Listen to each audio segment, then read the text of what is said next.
In the quiet corridors of Buckingham Palace, where whispers carry more weight than declarations, a single piece of paper would soon determine the fate of relationships spanning decades, topple diplomatic alliances, and reveal the true hierarchy of global power.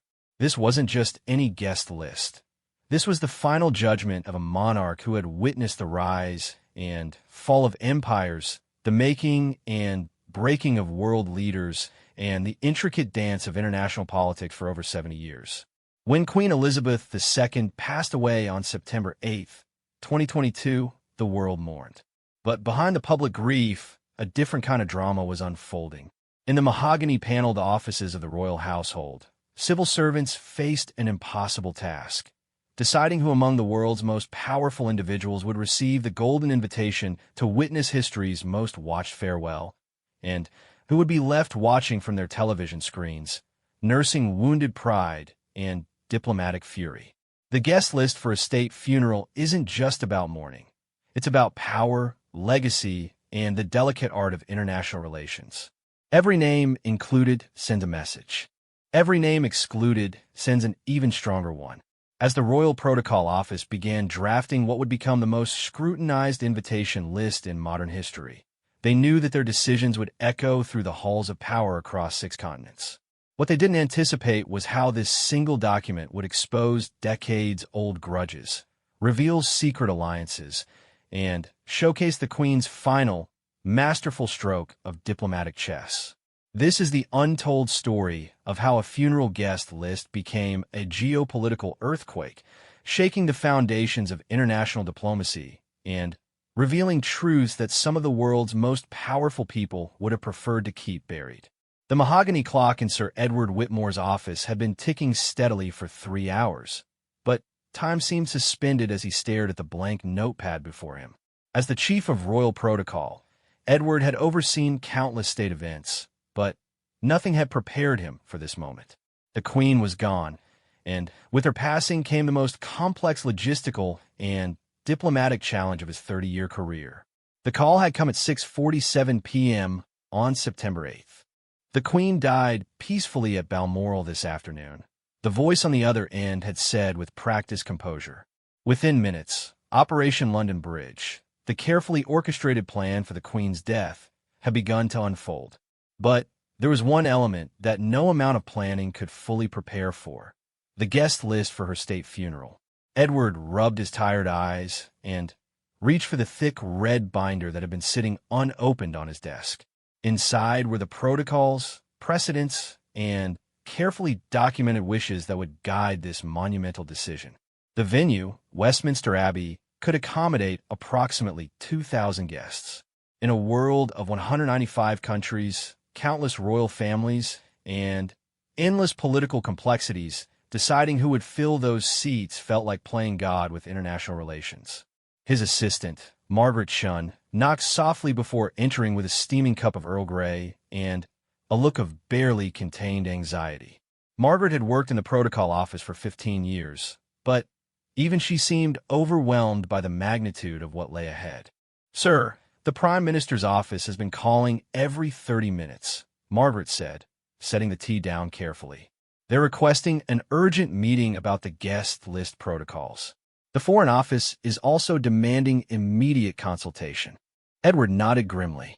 He had expected this. The funeral of Queen Elizabeth II wouldn't just be a farewell to Britain's longest-reigning monarch. It would be the largest gathering of world leaders in decades, possibly in history.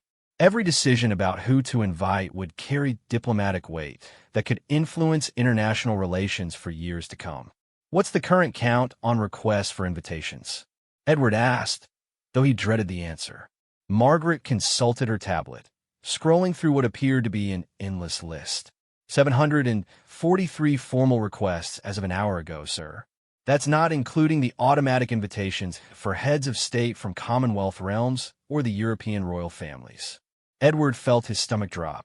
Nearly 750 requests for 2,000 seats, and they were only hours into the process. By tomorrow, the number would likely double or triple. World leaders, celebrities, business magnates, religious figures, and diplomats from every corner of the globe would be clamoring for a seat at what many were already calling the funeral of the century. The weight of history pressed down on Edward's shoulders as he opened the red binder. The first section contained the Queen's own notes, written in her distinctive handwriting over the years. She had been remarkably thoughtful about her eventual funeral, understanding that even in death, her final guest list would be a statement about Britain's relationships with the world. One particular note, dated just 2 years earlier, caught his attention. The funeral guest list should reflect not just Britain's current alliances, but also our hopes for future relationships. However, there are some individuals whose presence would dishonor the solemnity of the occasion and the values I've tried to represent throughout my reign. Below this philosophical guidance were more specific instructions that made Edward's task even more complex. The Queen had identified several categories of people who should absolutely be included: heads of state from Commonwealth realms, reigning monarchs from around the world, and leaders of countries with special historical ties to Britain. But she had also been clear about exclusions, though she had been diplomatically vague about the specifics. The phone rang, interrupting Edward's thoughts.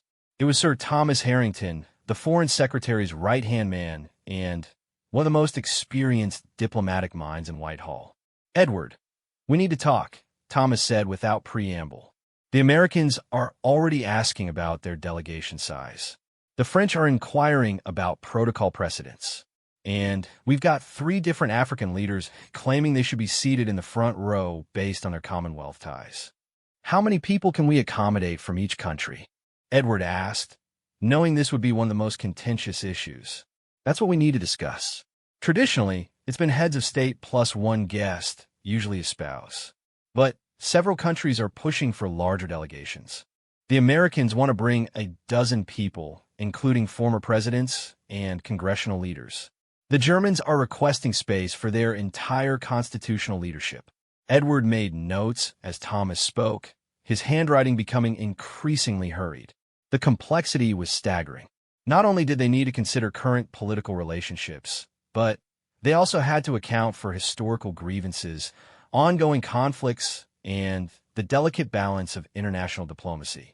"There's something else," Thomas continued, his voice dropping slightly. "We've received a formal request from Russia. President Putin wants to attend personally." The pen stopped moving in Edward's hand. This was exactly the kind of situation that would turn the funeral into a diplomatic minefield. Russia's invasion of Ukraine was ongoing, and Putin was essentially persona non grata in most Western capitals. Yet he had been a head of state during much of the Queen's reign, and Russia had historical ties to the British monarchy dating back centuries. "What's the precedent for excluding heads of state?" Edward asked, though he suspected he already knew the answer. "There isn't really one for a state funeral of this magnitude. We excluded certain leaders from the Queen's Platinum Jubilee celebrations, but this is different. This is a funeral, supposedly above politics." The word supposedly hung heavy in the air. Both men knew that nothing involving this many world leaders could ever truly be above politics. Every seating arrangement, every protocol decision, every inclusion or exclusion would be analyzed by foreign ministries around the world for hidden meanings and diplomatic signals. Edward's second phone line began ringing. Margaret's voice came through the intercom. "Sir, it's the Archbishop of Canterbury. He says it's urgent regarding the religious aspects of the funeral protocol." As Edward reached for the phone, he realized that the religious dimension added yet another layer of complexity. Westminster Abbey was an Anglican church, but the guest list would include leaders from dozens of different faiths. Some countries might send representatives who couldn't participate in Christian religious services. Others might have theological objections to certain aspects of the ceremony. "Archbishop Williams," Edward said into the phone, "I imagine you're calling about the religious protocols for our international guests." "Indeed, Edward. We need to discuss how to accommodate the various religious sensitivities while maintaining the integrity of the Anglican service. I've already received inquiries from Islamic countries about prayer arrangements, and the Vatican wants clarification on the Catholic Church's participation." The Archbishop's concerns added another dimension to Edward's growing list of considerations. The funeral would need to be respectful to all faiths while remaining true to the Queen's own Anglican beliefs. This meant carefully choreographing everything from seating arrangements to participation in prayers. As the call with the Archbishop concluded, Edward looked out his window at the London skyline. Somewhere out there, in embassies and government offices around the world, diplomats were making urgent calls, world leaders were consulting with their advisors, and protocol experts were researching precedents for what many were already calling an impossible task. The guest list for Queen Elizabeth II's funeral wouldn't just be a list of names. It would be a complex document that balanced history, diplomacy, personal relationships, and political realities. Every decision would send ripples through the international community, affecting relationships between nations and potentially altering the global political landscape. Margaret knocked again, entering with a fresh stack of requests and a worried expression. "Sir, we've just received formal notification that 6 more countries are sending delegations, and the Chinese have submitted a list of 50 people they'd like to include." Edward closed his eyes for a moment, feeling the weight of centuries of royal protocol and international diplomacy pressing down on him. Somewhere in the quiet halls of Buckingham Palace, the Queen's final wishes waited to be interpreted and implemented. But as the requests poured in and the diplomatic complications multiplied, Edward began to understand that this funeral guest list would be far more than a simple invitation to say goodbye. It would be the Queen's final diplomatic masterpiece, carefully orchestrated even in death to send messages about Britain's place in the world, its relationships with allies and adversaries, and its hopes for the future. The challenge was deciphering those messages and implementing them in a way that honored the Queen's memory while navigating the treacherous waters of international politics. As night fell over London, Edward opened a new notebook and began writing. At the top of the page, he wrote, "Queen Elizabeth II State Funeral Guest List, Draft 1. Below it, he started with the certainties, the Commonwealth realms, the European royalty, the closest allies. But even as he wrote these names, he knew that the real challenges lay ahead in the gray areas, the difficult decisions, and the delicate balance between inclusion and exclusion that would define this historic event. The clock continued its steady ticking, marking time in a process that would ultimately determine not just who would witness the Queen's farewell, but how the world would remember Britain's longest-reigning monarch and the diplomatic legacy she left behind. 3 days after the Queen's death, the Royal Protocol Office had transformed into what resembled a war room. Maps of Westminster Abbey covered one wall, showing detailed seating charts with colored pins representing different categories of guests. Another wall displayed a massive whiteboard filled with country names, diplomatic rankings, and constantly changing notes written in different color markers. The controlled chaos reflected the monumental challenge facing Edward Whitmore and his team. Margaret Shun had barely slept since Thursday, surviving on coffee and determination as requests continued flooding in from around the world. Each email, each formal diplomatic note, each phone call added another layer of complexity to what was already shaping up to be the most complicated guest list in modern history.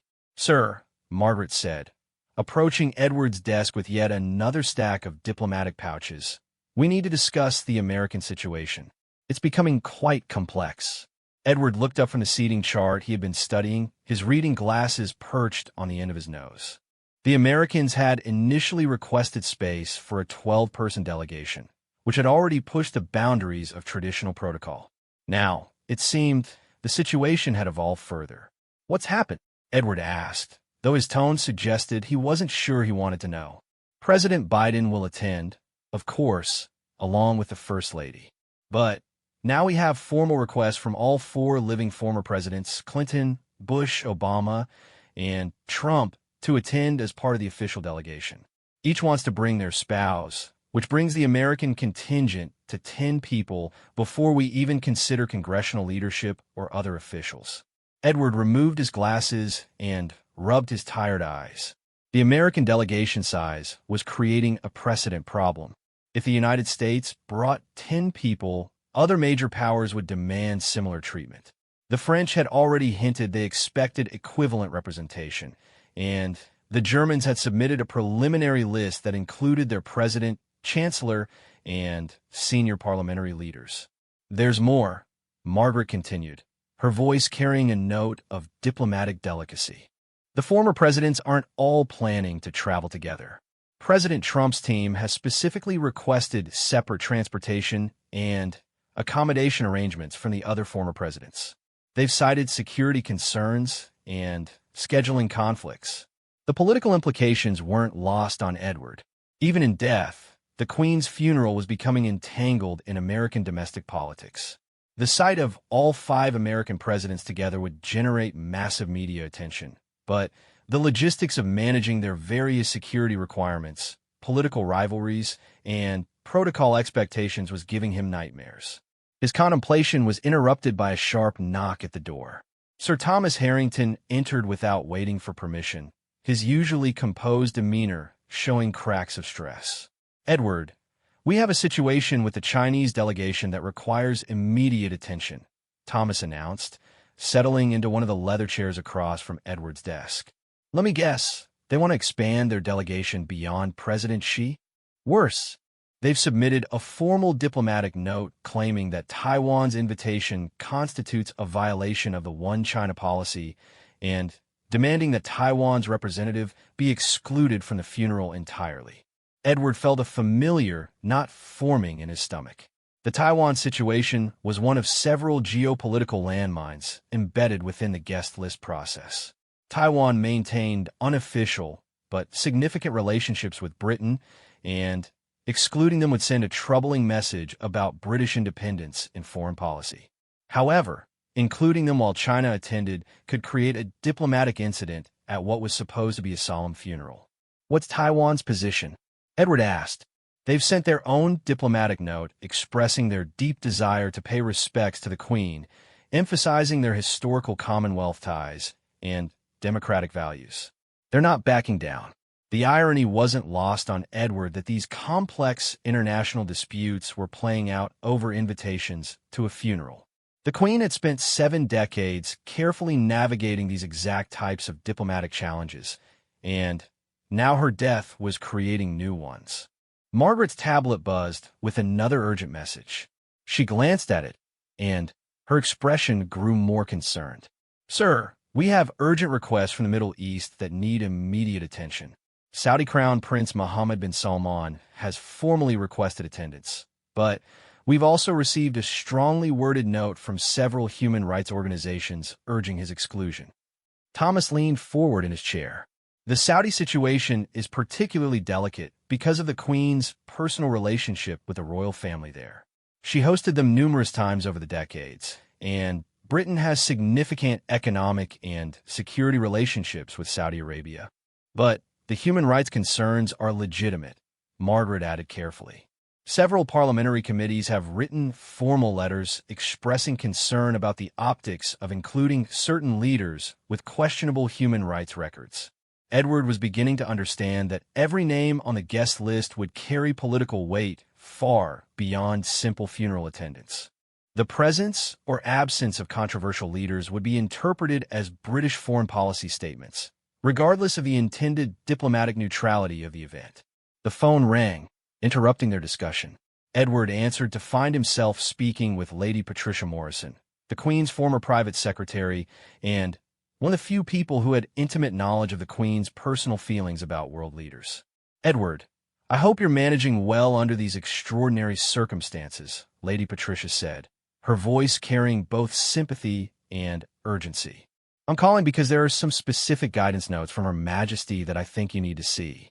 She was quite explicit about certain individuals. Can you tell me over the phone? Or do we need to meet in person? I think an in-person meeting would be best." These notes contain some rather sensitive observations about specific world leaders, and the Queen was quite clear about her feelings regarding certain individuals who might expect invitations.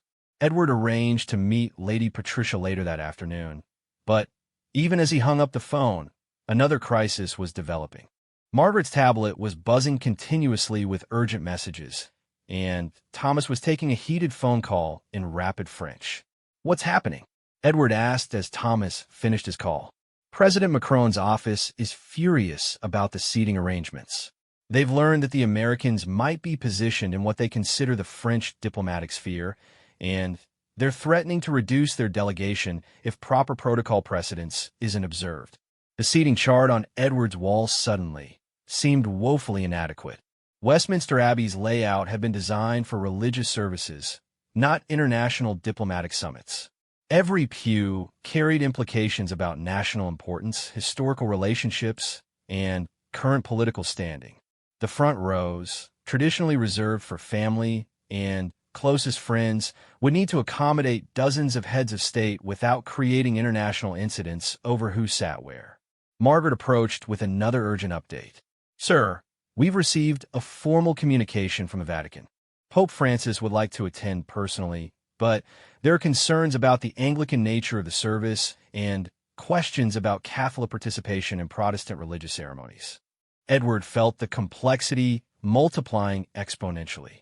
Religious protocols added another dimension to an already challenging situation. The Pope's presence would be historically significant, but it would also raise questions about other religious leaders. Should they invite the Archbishop of Canterbury's counterparts from other Christian denominations? What about leaders from non-Christian faiths? There's also the question of the Russian Orthodox Church, Thomas added. Patriarch Kirill has expressed interest in attending, but given the current political situation with Russia, his presence could be problematic. The afternoon brought a parade of increasingly complex requests and diplomatic challenges.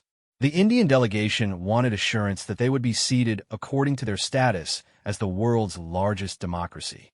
The Brazilian president's office submitted detailed security requirements that would require reshuffling several other delegations.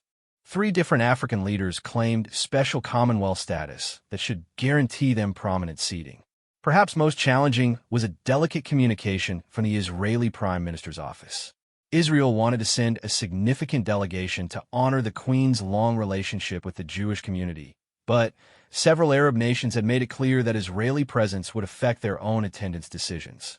Edward found himself creating multiple versions of the guest list, each attempting to balance different diplomatic priorities. Version 8 prioritized traditional Commonwealth relationships. Version B emphasized current political alliances. Version C attempted to include the maximum number of world leaders regardless of political complications. None of them worked perfectly. As the day wore on, Edward began to appreciate the Queen's remarkable skill in navigating these exact types of diplomatic challenges throughout her reign. She had hosted leaders who despised each other, managed state visits during international crises, and somehow maintained Britain's relationships with conflicting allies for over 70 years.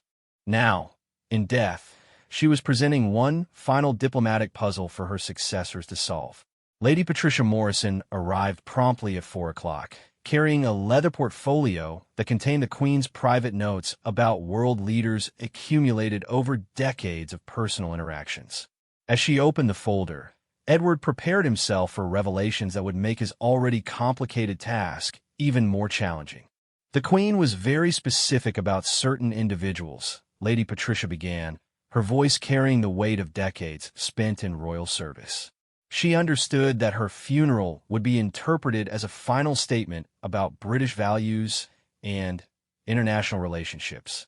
These notes will help you understand not just who she wanted included, but who she felt would dishonor the occasion through their presence. Edward leaned forward, knowing that the next few minutes would provide crucial guidance for the most important diplomatic decision of his career. The Queen's final wishes, expressed through carefully considered notes about world leaders she had known personally, would shape not just the funeral guest list, but Britain's international relationships for years to come. Outside his window, London continued its daily rhythm, unaware that in this quiet office, decisions were being made that would influence global diplomacy and send messages about British values to every corner of the world. The Queen's funeral was becoming far more than a farewell. It was emerging as her final masterpiece of international statecraft. Lady Patricia Morrison's leather portfolio contained secrets that had been carefully guarded for decades. As she opened it in Edward's office that Thursday afternoon, the weight of royal discretion and diplomatic intelligence became palpable. The documents inside represented the Queen's private assessments of world leaders, candid evaluations that had never been shared with foreign ministries or diplomatic corps. Edward, what I'm about to show you must remain absolutely confidential, Lady Patricia said, her voice carrying the gravity of someone who had spent 40 years managing royal secrets.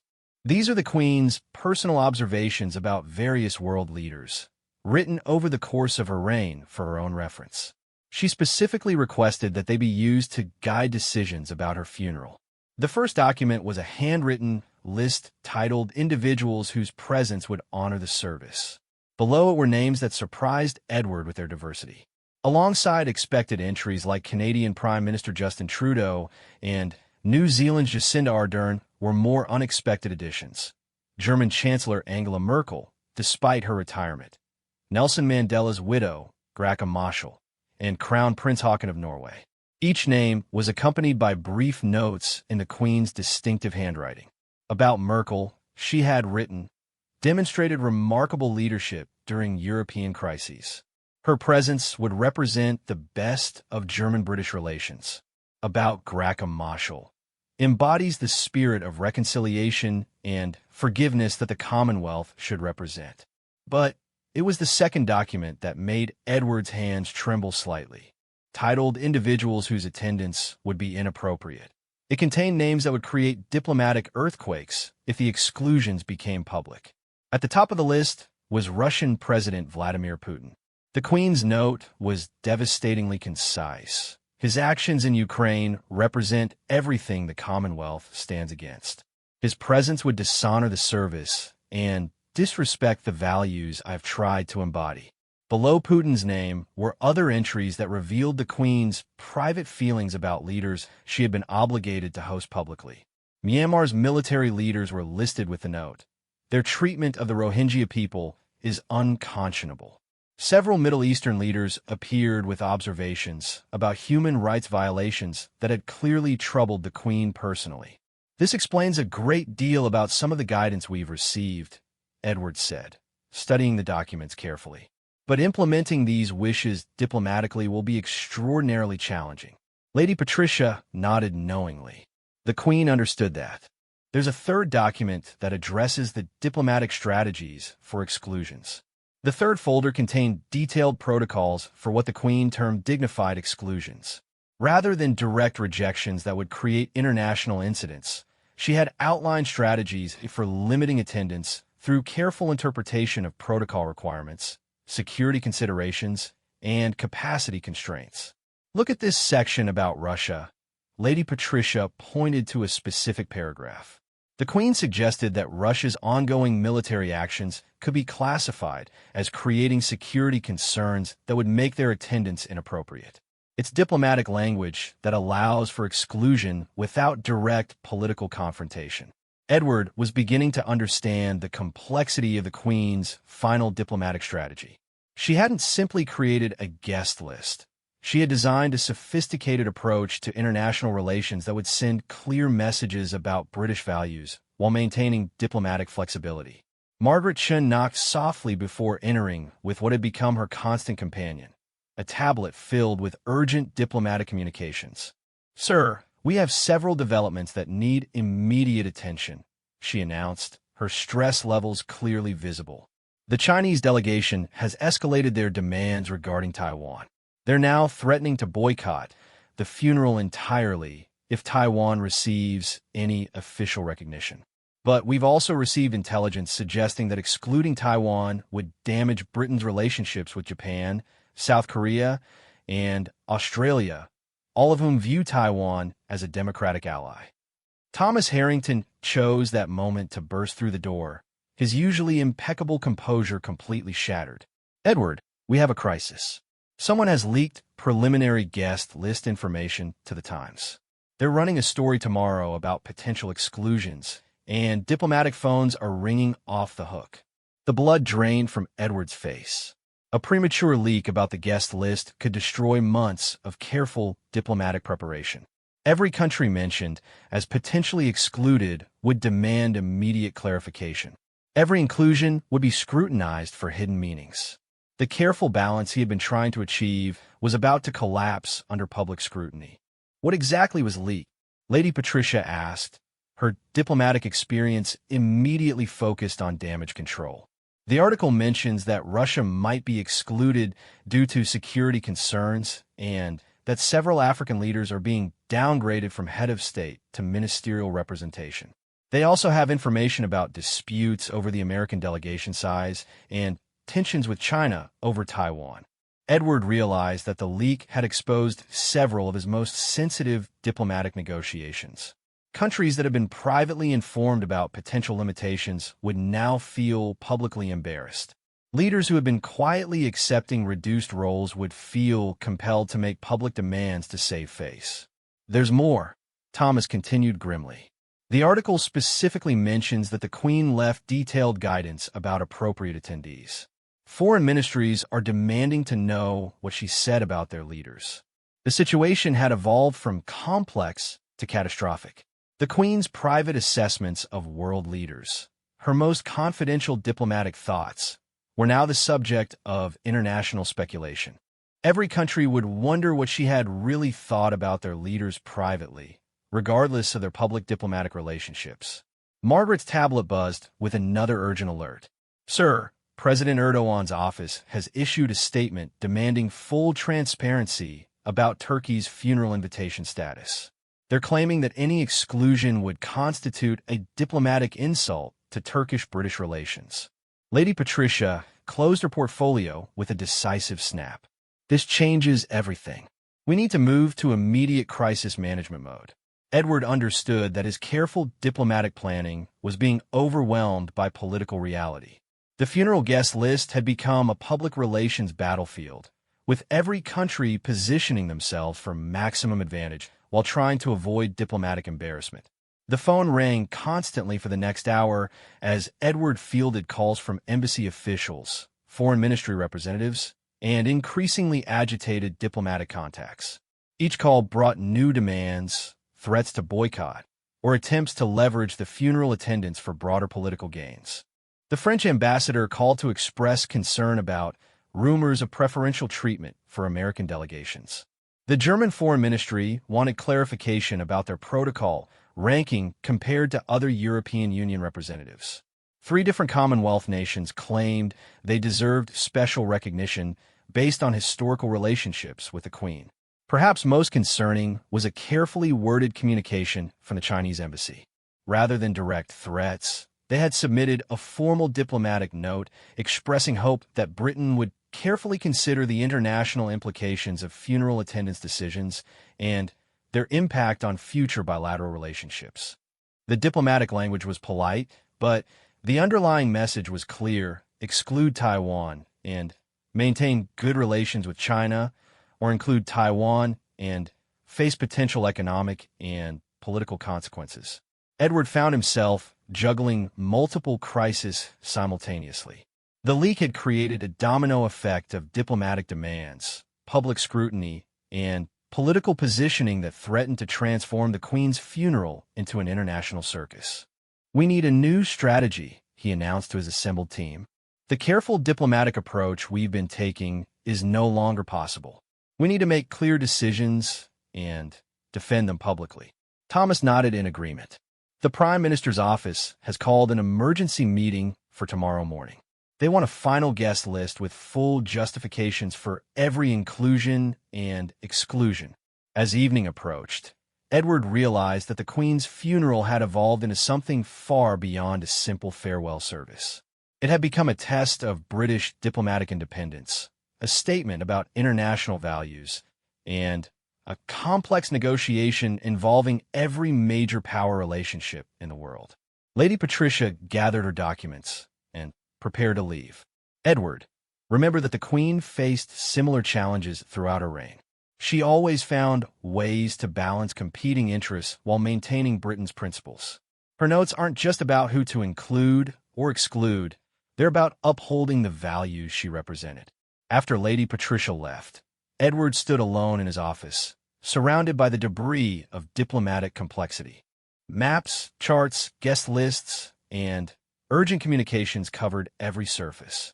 Through his window, London's evening lights twinkled peacefully, unaware of the international drama unfolding in this quiet government office.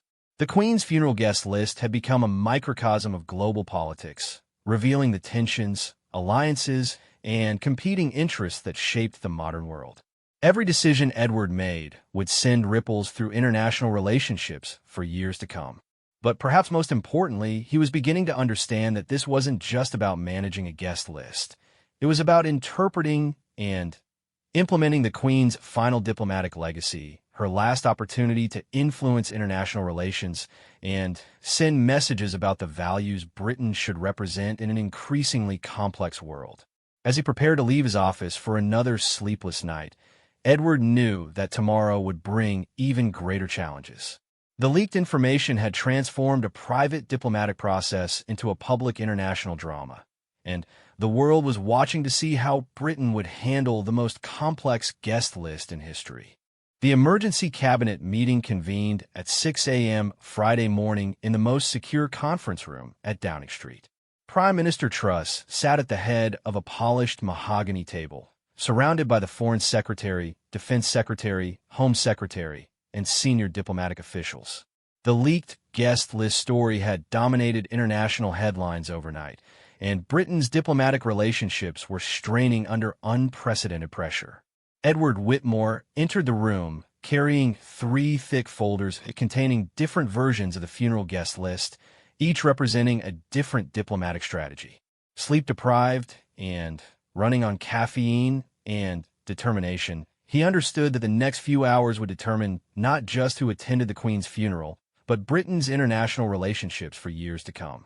Gentlemen and ladies, the Prime Minister began without preamble. We have a diplomatic crisis on our hands.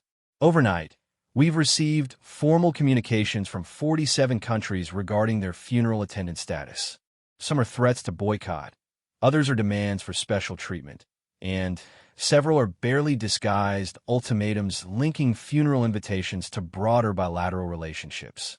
Foreign Secretary James cleverly opened his own folder, revealing a stack of diplomatic cables that had accumulated since midnight. The situation has deteriorated significantly since the leak. Russia has formally announced they will not attend, claiming the exclusion represents Russophobic discrimination. China has threatened consequences for bilateral trade relationships if Taiwan receives any official recognition.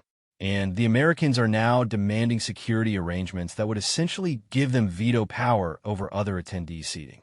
Edward had anticipated that the leak would escalate tensions, but the speed and intensity of the international response had surprised even his experienced diplomatic team. Every major power was now treating the funeral guest list as a test of their relationship with Britain, and the margin for error had essentially disappeared. "What are our options?" the Prime Minister asked, turning to Edward with an expression that clearly expected clear answers to impossibly complex questions. Edward opened his first folder. "I've prepared 3 different approaches, each with significant advantages and serious risks," he began, spreading documents across the table. Option 1 is maximum inclusion. Invite everyone who requests attendance, and manage the diplomatic consequences through careful seating and protocol arrangements. "What would that mean practically?" asked the Defense Secretary, clearly concerned about security implications. "We would need to expand the venue capacity, possibly using satellite locations with live video feeds. We would invite Putin, Xi Jinping, Erdogan, and other controversial leaders, but seat them according to current diplomatic relationships rather than protocol rank. We would acknowledge Taiwan while avoiding direct confrontation with China." The Foreign Secretary shook his head immediately. That approach would turn the funeral into a circus. We'd have Putin sitting in Westminster Abbey while his forces are actively attacking Ukrainian cities. The optics alone would be catastrophic, not to mention the security nightmare of hosting leaders who are essentially at war with each other. Edward nodded and opened his second folder. Option 2 is values-based exclusions. We implement the Queen's guidance strictly, excluding leaders whose presence would dishonor the service. This means no Russia, no Myanmar military leadership, limited representation from countries with serious human rights violations. That's the morally correct approach, the Home Secretary interjected. But what are the diplomatic consequences? Severe. Thomas Harrington answered from his position at the far end of the table. We would essentially be making moral judgments about world leaders and expecting other countries to accept our decisions. Russia would likely retaliate economically. China might escalate tensions over Taiwan. Several Middle Eastern countries might reduce diplomatic relationships. The Prime Minister studied the documents carefully. What's option 3? Edward opened the final folder with some reluctance. Option 3 is pragmatic compromise. We maintain traditional diplomatic protocols while using capacity limitations and security requirements to manage controversial attendees. Countries get their invitations, but delegation sizes and seating arrangements reflect current political realities. Explain how that would work with the Russia situation, the Defense Secretary requested. Russia receives an invitation for ministerial-level representation rather than Putin personally. We cite security concerns given current international tensions. China receives full diplomatic recognition, but Taiwan attends as a special guest rather than an official state representative. Controversial leaders from other countries receive invitations, but are seated in positions that reflect their current diplomatic status. The room fell silent as officials considered the implications of each approach. Each option carried enormous risks, and the wrong choice could damage Britain's international relationships for decades. Margaret Chin entered the room with an urgent tablet, approaching Edward with obvious concern. "Sir, we have several immediate developments that affect these decisions," she announced to the room. The Ukrainian president has formally requested permission to address the funeral service, offering to pay tribute to the Queen's support for democratic values. Japan has indicated they will reduce their delegation if Taiwan is excluded.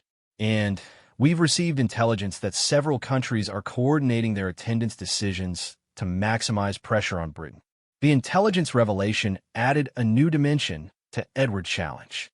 Rather than individual diplomatic negotiations, he was now facing coordinated international pressure designed to force specific political outcomes from the funeral guest list.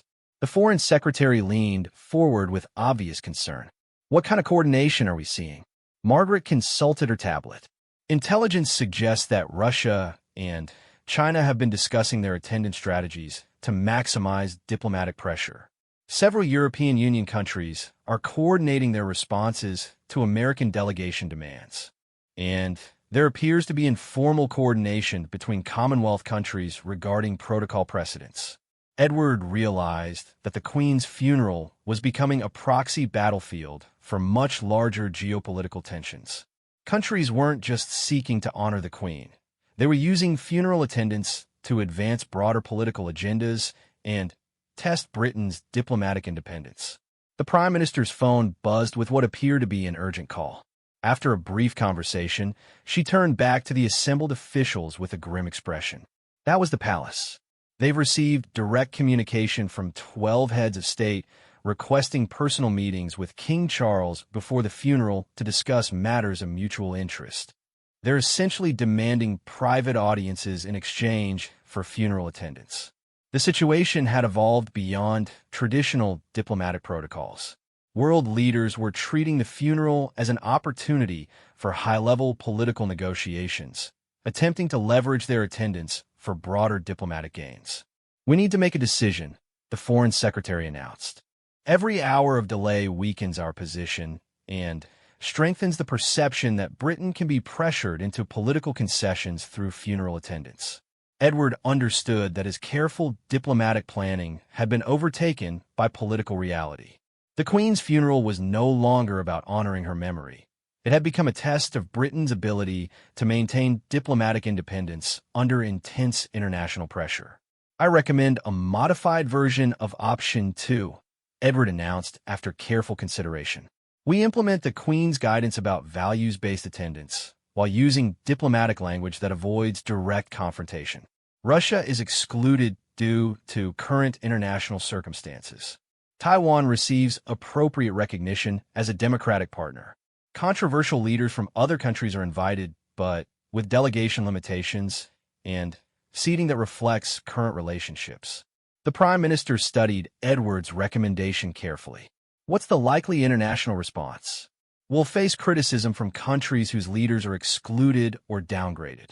But we'll maintain moral authority and demonstrate that Britain won't compromise its values under pressure. The Queen's guidance provides historical justification for our decisions. Thomas Harrington added his support for Edward's recommendation. This approach allows us to honor the Queen's wishes while maintaining diplomatic flexibility. We can justify exclusions based on her specific guidance rather than current political expedients. As the meeting concluded, Edward realized that implementing this decision would require unprecedented diplomatic skill and political courage. Every excluded leader would demand explanations. Every downgraded delegation would claim diplomatic insult. Every seating arrangement would be analyzed for hidden political meanings.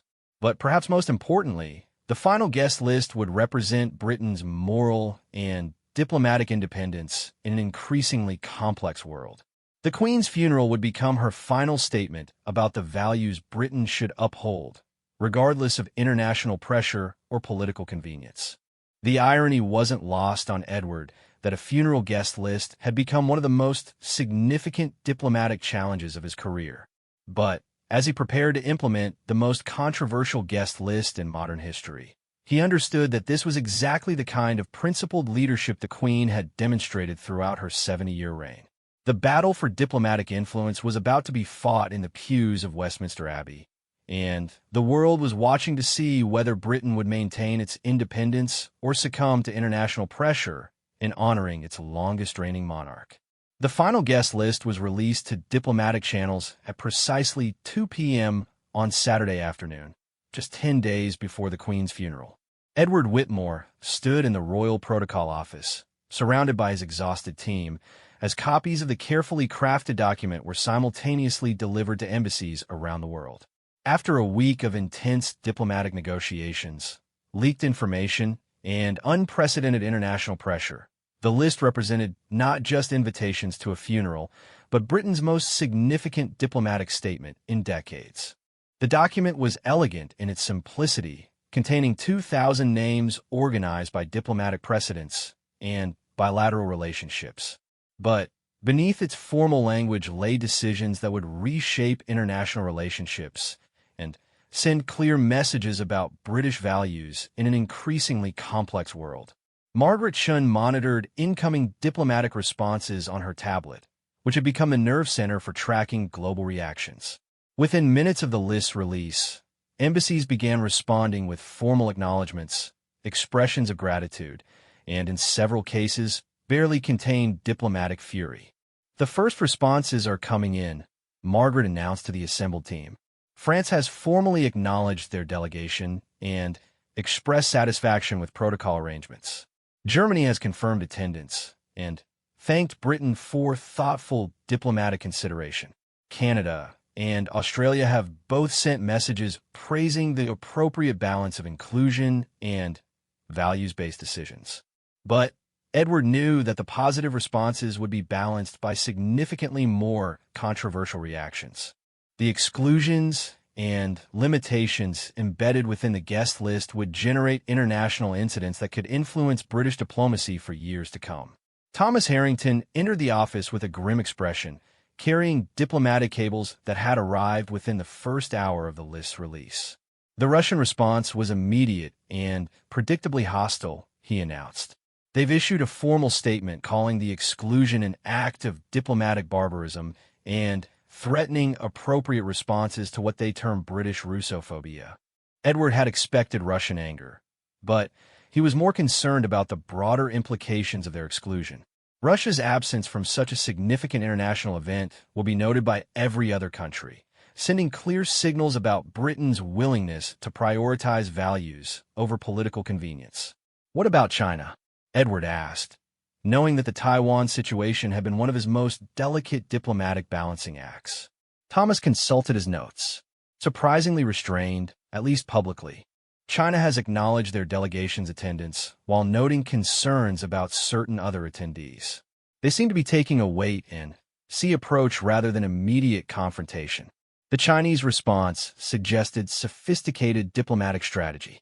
Rather than creating immediate drama over Taiwan's inclusion, they were positioning themselves to respond based on the actual funeral dynamics and international reactions to their restraint. Margaret's tablet buzzed with a priority alert. "Sir, we have urgent communication from the Ukrainian embassy. President Zelensky has personally thanked Britain for standing with democratic values and has confirmed his attendance despite security concerns." The Ukrainian response highlighted one of the most significant aspects of the guest list decisions. By excluding Russia while prominently including Ukraine, Britain was making clear statements about international law, democratic values, and support for countries defending themselves against aggression. "There's more," Margaret continued, scrolling through additional responses. Several African leaders have expressed appreciation for their prominent positioning in the seating arrangements. The South African delegation specifically mentioned that their placement reflects the Queen's long commitment to Commonwealth reconciliation and democratic transformation. But not all responses were positive. Thomas opened another diplomatic folder containing more problematic reactions. Myanmar's military leadership has issued a statement condemning their exclusion as interference in internal affairs and disrespect for Asian sovereignty. Iran has similarly protested their limited representation. Edward had anticipated negative reactions from countries whose leaders were excluded based on human rights concerns. The Queen's guidance had been clear about leaders whose presence would dishonor the service, and implementing her wishes meant accepting diplomatic consequences from those exclusions. The phone rang with what had become a constant stream of international calls. This time it was the American embassy, and Edward braced himself for another complex diplomatic conversation. "Edward, this is Ambassador Johnson," came the familiar voice of America's senior diplomatic representative. "I wanted to personally thank you for accommodating our delegation requirements. President Biden specifically asked me to express appreciation for the thoughtful seating arrangements that allow all 5 presidents to attend while respecting security protocols." The American delegation had been one of Edward's most challenging negotiations, balancing requests for large representation with traditional protocol limitations. The final arrangement included President Biden, all 4 living former presidents, and senior congressional leadership, but with careful security and seating protocols that avoided political drama. However, Ambassador Johnson continued, "we do have concerns about some of the other attendees. The proximity of certain Middle Eastern leaders to our delegation could create security complications." Edward understood that even successful diplomatic arrangements created ongoing challenges. The presence of controversial leaders from countries with complex relationships meant constant attention to security, protocol, and political sensitivities throughout the funeral planning. Margaret approached with another urgent update. "Sir, we're receiving multiple requests for last-minute changes to the guest list. 3 countries want to upgrade their delegation size. 2 are requesting seating modifications, and several are asking for bilateral meeting opportunities during the funeral visit." The final guest list had created its own diplomatic momentum, with countries attempting to leverage their attendance for broader political opportunities. Edward realized that managing the funeral itself would be only the beginning of the diplomatic challenges created by his guest list decisions. As the afternoon progressed, the global impact of the guest list became increasingly clear. News organizations around the world were analyzing every inclusion and exclusion for hidden diplomatic meanings. Foreign ministries were issuing carefully worded statements about their attendance that reflected broader political positioning. Opposition politicians in various countries were using the guest list to criticize their government's international relationships. Perhaps most significantly, the guest list was being interpreted internationally as a statement about post-Queen British foreign policy. Every decision was analyzed for signals about Britain's future relationships, diplomatic priorities, and willingness to challenge international pressure for political gains. Lady Patricia Morrison arrived late in the afternoon to review the final list and its initial international reception. As the Queen's former private secretary, her perspective on the diplomatic responses carried particular weight. The international reactions are exactly what the Queen would have expected, she observed after reviewing the accumulated diplomatic cables. She understood that principled decisions create temporary tensions, but establish long-term respect for British independence and values. Edward was beginning to understand that the Queen's guidance about the funeral guest list represented her final diplomatic strategy, a carefully calculated approach to international relationships that prioritize values over convenience while maintaining Britain's global influence. Look at the pattern of positive responses, Lady Patricia continued, pointing to specific diplomatic communications. The strongest support is coming from democratic countries, Commonwealth nations that value human rights, and allies who have been waiting for British leadership on difficult international issues. The observation was particularly relevant as Edward considered the long-term implications of his decisions. The guest list hadn't just determined funeral attendance. It had positioned Britain as a country willing to make difficult diplomatic choices based on moral principles rather than political expedience. As evening approached, Margaret compiled a comprehensive summary of international responses for Edward's review. The document revealed the global impact of decisions that had been made in the quiet offices of the Royal Protocol Office, but were now influencing international relationships across 6 continents. 73 countries had expressed formal satisfaction with their representation. 27 had requested minor modifications that were diplomatically manageable. 12 had lodged formal protests about exclusions or limitations. 3. Russia, Myanmar, and Iran had issued statements condemning British diplomatic practices and threatening broader relationship consequences. But perhaps most importantly, 41 countries had specifically praised Britain for principled leadership and values-based diplomacy in managing the guest list. These responses came from across the political spectrum, including established allies and countries that had sometimes criticized British foreign policy in recent years. Edward realized that the Queen's funeral guest list had evolved into something far beyond funeral planning. It had become a statement about British values, international leadership, and the country's willingness to prioritize moral principles over political convenience. As he prepared to leave his office after the most challenging week of his diplomatic career, Edward looked once more at the final guest list. The document contained 2,000 names, but it represented something much more significant: the Queen's final diplomatic legacy and Britain's commitment to the values she had embodied throughout her remarkable reign. The funeral was still a week away, but the guest list had already achieved something unprecedented in modern diplomacy. It had demonstrated that even in death, Queen Elizabeth II could influence international relationships, promote democratic values, and remind the world that true leadership sometimes requires making difficult decisions based on principle rather than political convenience.